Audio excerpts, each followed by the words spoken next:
Immigration শেষ করতে করতে প্রায় সকাল হয়ে গেছে, যে দেখতে পাচ্ছেন সকালের আলো ফুটে গেছে।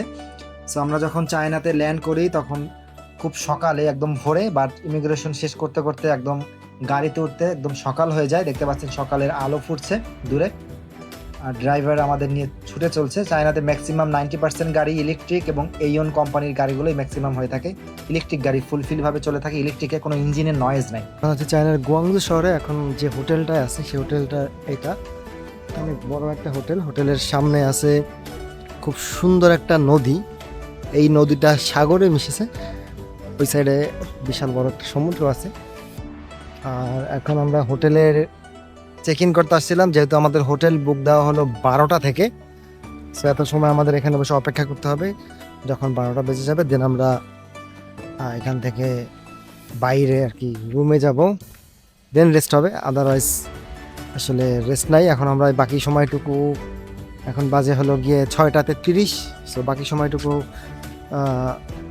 হোটেলেই মানে এইখানেই থাকতে হবে। যদিও জায়গাটা অনেক সুন্দর, খুবই সুন্দর একটা জায়গা, গাছ আছে অনেক বড় বড় গাছ, সকালবেলা মানুষজন জগিং করছে, পাশে সুন্দর একটা নদী।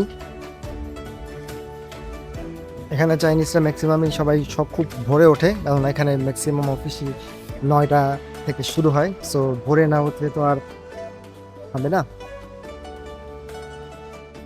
সো রেস্ট নিয়ে দেন আমরা ক্যান্টন ফেয়ারে যাব, ওখানে গিয়ে অনেকগুলো প্রোডাক্ট সম্পর্কে কথা বলবো। সো সকালের আলো ফুটছে, এখন চায়নাতে খুব ভোর। সো এখন আমরা হাঁটছি এই পাশ দিয়ে, খুব সুন্দর একটা জায়গা। আশেপাশের সারাউন্ডিং যে সকালবেলার যে একটা ঠান্ডা আবহাওয়া আছে সেটা এখানে আসলে ফিল করা যায়। সো সকালবেলার গুয়াংজু দেখতে দেখতে ছুটে চললাম, হাঁটতে থাকলাম। খুব সুন্দর একটা মনোরম দৃশ্য, লোকজন খুবই কম এবং পরিবেশটাও বেশ শান্ত স্নিগ্ধ একদম।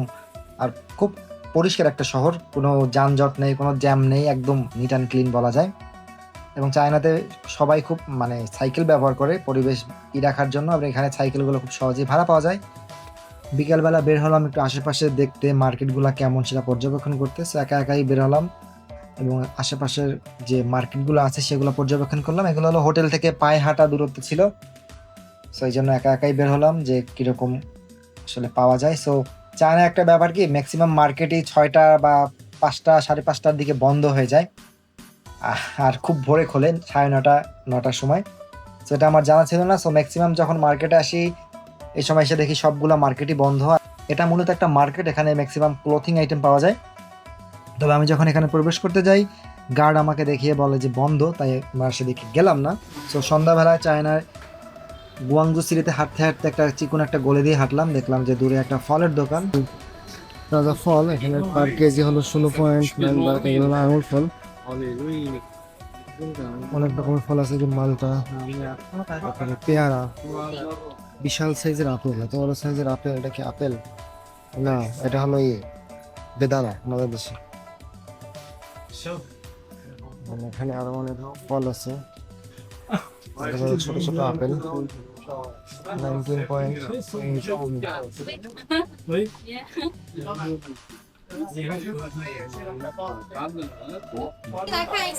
এরপরে গেলাম একটা 7-Eleven-এর দোকানে। থাইল্যান্ডের মতো চায়নাতে 7-Eleven-এর অনেক অনেক স্টোর রয়েছে, সেখানে আসলে প্রয়োজনীয় সকল জিনিসপত্র কিনতে পারবেন সব থেকে কম এবং রিজনেবল প্রাইসে। সো আমি এখানে আসলাম, আসার পর একটা পানি কিনলাম অনেকক্ষণ দেখে, একটা জুস কিনলাম এবং পেমেন্ট করে চলে গেলাম। সেটা হলো একটা ব্রিজ, দেখতে পাচ্ছেন খুব সুন্দর একটা ব্রিজ, অসাধারণ। সো এখন আমরা আছি গুয়াংজুতে। গুয়াংজুর নাইট সিটি এক্সপ্লোর করতে বেরোইছি। এটা আমরা নদীর পার থেকে আসছি, এটা হলো গুয়াংজুর একটা নদী। আমাদের হোটেল হলো এই যে বিল্ডিংটা দেখতে পাচ্ছেন, এই যে সামনে দাঁড়ানো আছে, এইটা হলো আমাদের হোটেল। এখন আমরা ধীরে ধীরে সামনের দিকে যাচ্ছি। রাতটা খুব সুন্দর, এখানে সুন্দর হাঁটার জন্য জায়গা আছে। গুয়াংজুর এই জায়গাটা খুবই সুন্দর, মানে এক কথায় মানে চোখে না দেখলে আসলে বোঝা যায় না, মোবাইলের ক্যামেরায় আসলে অতটা বোঝা যায় না, বাট আপনি যখন নিজ চোখে দেখবেন তখন আপনার কাছে খুবই ভালো লাগবে।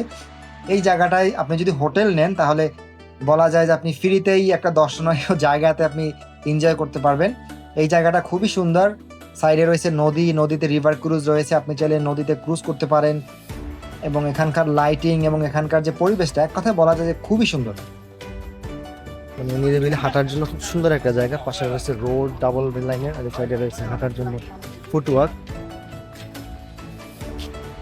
এই যে দূরে দেখেন পুরো সিটিটা, এই যে দেখেন রাস্তার পাশে একজন বসে গান গাচ্ছে।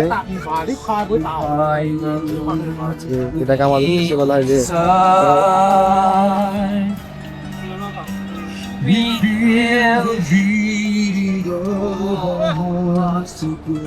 এখানে কিছু সময় পর পর এই নদী থেকে নানা ধরনের ভেসেল যায়, ছোট ছোট আর কি ক্রুজ শিপ বা যেগুলোতে করে মানুষজন ঘুরতে বেড়ায়, সেই জাহাজগুলো যায়, খুব সুন্দর লাগে কালারফুল। তো হেঁটে চলছি রাতের গঞ্জ দেখার জন্য। অনেক সুন্দর একটা সিটি, যারা আসবেন তারা তো দেখতেই পারবেন। আর শহরটা অনেক প্রাণবন্ত, সাজানো গুছানো। পাশে রয়েছে এই যে এখানে একজন চাইনিজ পুলিশ, ওই যে সামনে একটা পুলিশ একজন একটা ই ধরছে গাড়ি কি কোনো ভাবি কারণে- দেখবে? হ্যাঁ এ ভাই ভাই জানি মায়ের নামটা নাকি? করে আমরা প্রথম দিনের ভ্রমণ শেষ করলাম। কালকে যাব আমরা ক্যান্টন ফেয়ারে। আজকে আমরা ক্যান্টন ফেয়ারে যেতে পারিনি, কেননা আমাদের আস্তে আস্তে অনেক লেট হয়েছে এবং হোটেলে চেক ইন করতেও সময় লাগছে, এবং সারা রাত জেগে থাকার ফলে আমাদের কারোর শরীরে এনার্জি ছিল না যে আবার ফেয়ারে যাবো। সো আমরা এই দিনটা রেস্ট নিলাম এবং কালকে সকালে আমরা ক্যান্টন ফেয়ারের উদ্দেশ্যে রওনা দেব।